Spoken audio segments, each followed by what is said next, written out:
நாம் தமிழர் கட்சி சாட்டை அவர்கள் விஜய் ஒழிக்கிறதுக்காக தான் நான் கட்சி நடத்துகிறோம், கூத்தாடிக்கிட்ட நாட்டை கொடுத்துட்டீங்க அப்படிங்கிறாங்க.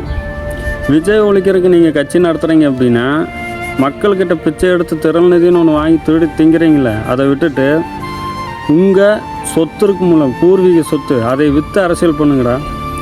தமிழ் தேசியத்தை காப்பாற்றுற, தமிழர்களை காப்பாற்றுறேன் அப்படின்னு சொல்லிட்டு மக்கள்கிட்ட திறல்நிதின்னு ஒன்று வாங்கி திருடி தின்னுட்டு இப்போ மேடையில் பேசுகிறாப்புல விஜய் ஒழிக்கிறது தான் எங்களோட முதல் இலக்கு, அதுக்கு தான் நாங்கள் அரசியல் பண்ணுறோம் அப்படிங்கிறோம்.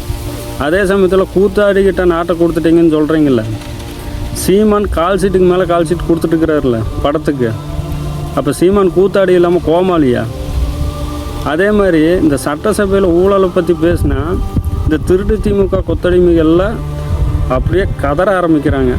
ஏன் கதறீங்க? ஊழல்னு மட்டும்தானே சொன்னாங்க. இருக்குது பொதுப்பணித்துறையிலும் நெடுஞ்சாலைத்துறையிலும் வெள்ளை அறிக்கை வெளியிடுறேன்னு சொல்லியிருக்கிறார் ஆதவர்ஜன் அண்ணா. அது வெளியிட்டதுக்கப்புறம் தெரிஞ்சிடும் எந்தெந்த டெண்டரில் எவ்வளோ மோசடி பண்ணியிருப்பீங்க அப்படின்னு.